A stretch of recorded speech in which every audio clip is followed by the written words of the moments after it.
Welcome to the Hugs Not Drugs podcast. I want to thank Harry once again for that intro he always does. Sketchbook, it's a great way to start our show. So thanks, Harry. You're the best. Welcome to the Hugs Not Drugs podcast, where recovery, wisdom, laughter, spirituality, and practical solutions come together. Today we're exploring a fascinating question. Can laughter actually help us heal?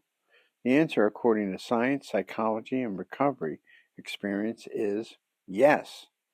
Today's cast includes John Barleycorn, representing practical long-term recovery, Dr. Uggs, representing chaos, confusion, and comic relief, and I'm Hugs Not Drugs, your spiritual guide for today's journey.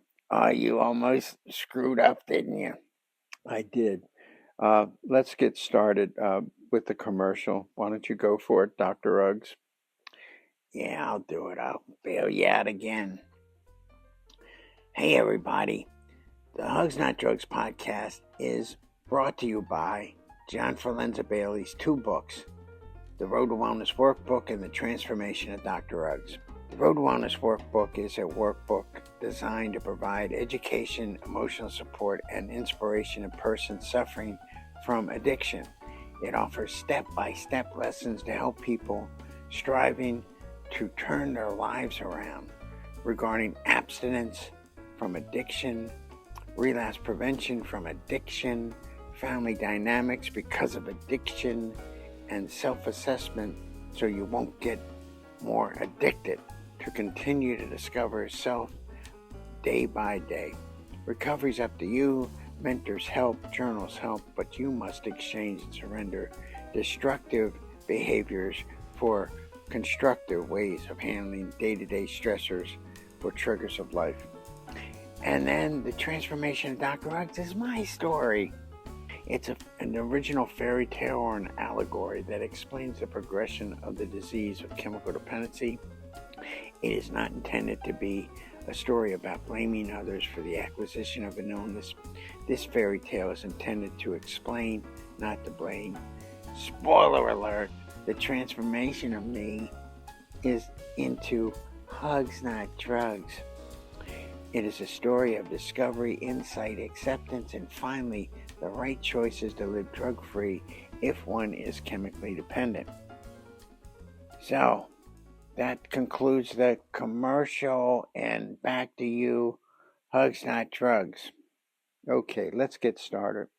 Researchers have discovered that laughter is much more than entertainment. It changes our brain chemistry. When we laugh, our brains release good chemicals that help reduce stress and improve our mood. John Barleycorn, what was the role that humor played in your recovery? Well, I got the same voice as you know, Hugs Not Drugs, and it played a huge role. This humor is a lifesaver. When I first got sober, I thought recovery meetings were supposed to be serious all the time. Then I discovered that some of the healthiest people in recovery laugh a lot. Not because life is easy, because they survived things that once seemed impossible. Humor helped me stop taking myself so seriously. Yeah, I think that's Rule 62. I hate Rule 62 because I am Rule 62.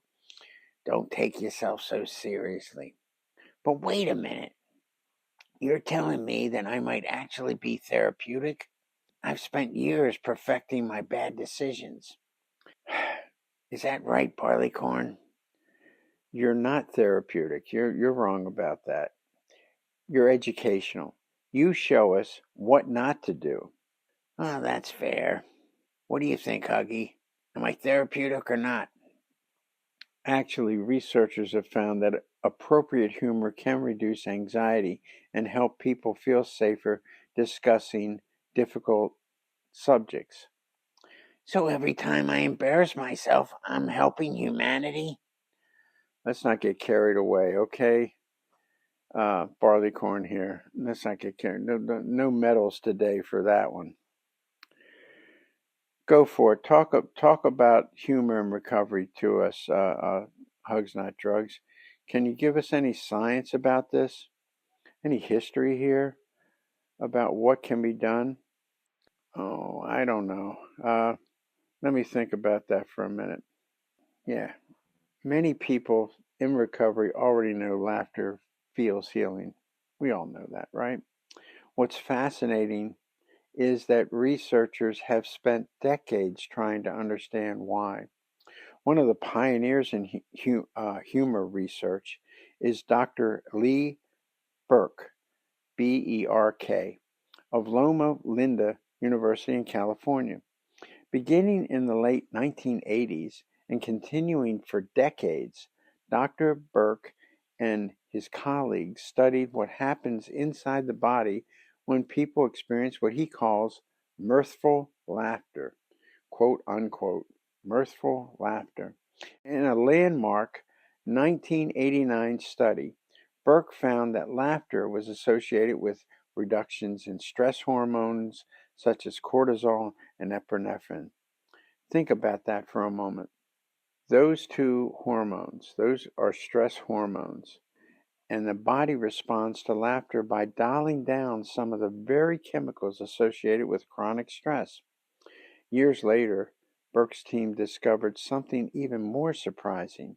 In studies presented in 2006 and 2008, they found that merely anticipating a humorous event could increase beneficial hormones and decrease stress hormones before the laughter even occurred. In other words, hope itself appeared to create a healing effect. The expectation of joy began changing the body's chemistry. Researchers also found that laughter can stimulate endorphins, the body's natural healing feel good chemicals, and improve mood, social connection, and overall well being. And in 2014, researchers at Loma Linda University, led by a Dr. Baines, Bains, found that older adults who watch humorous videos showed improvements in memory and reduction in cortisol, one of the body's primary stress hormones. So when we say laughter is medicine, we're not speaking only in metaphors. We're talking about measurable changes in the body and the brain, even our relationships. What do you say about that, Barleycorn? How does that affect your recovery?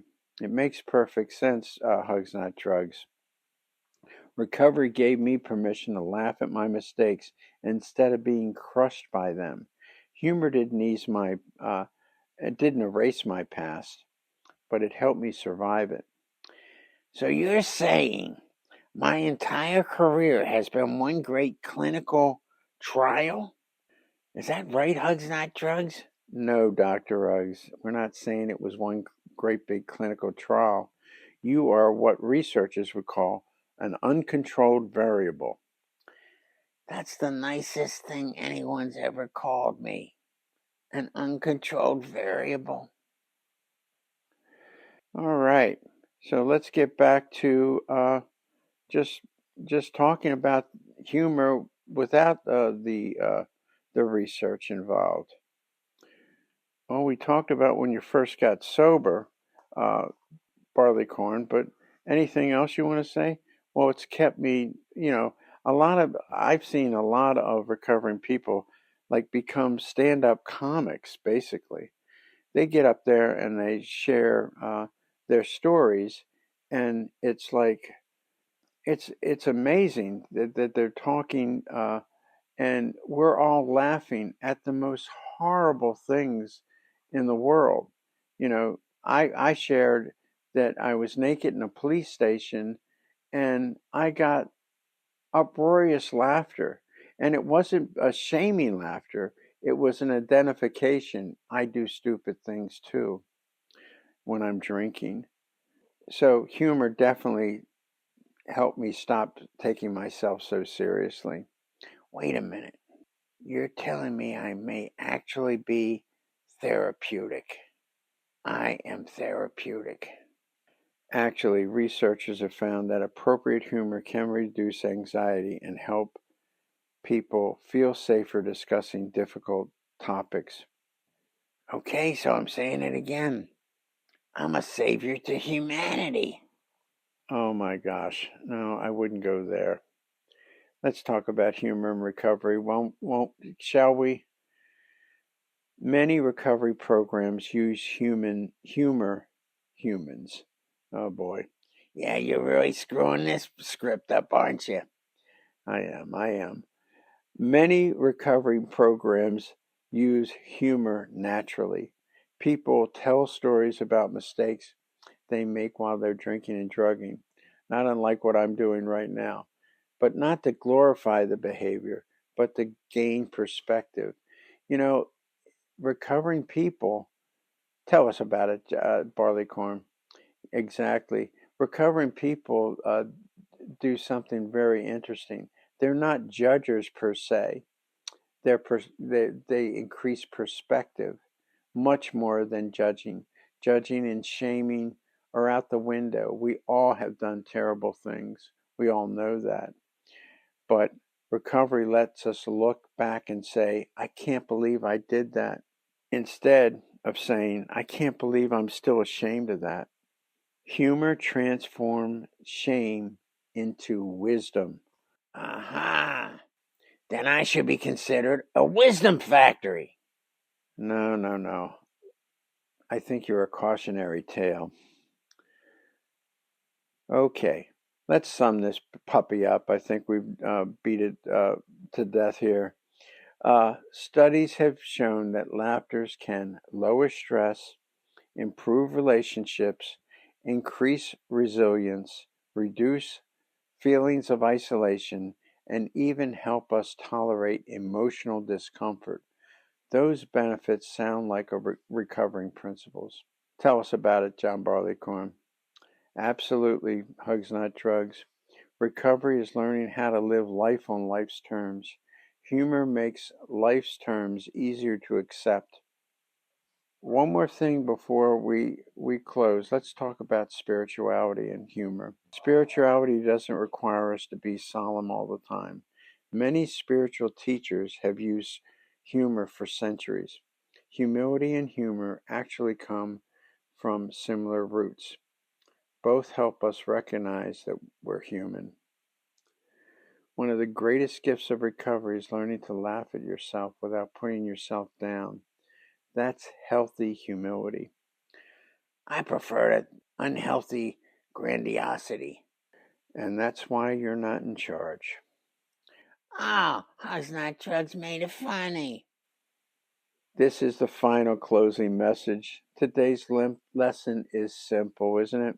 Laughter won't solve every problem, but it can help us face problems with greater courage.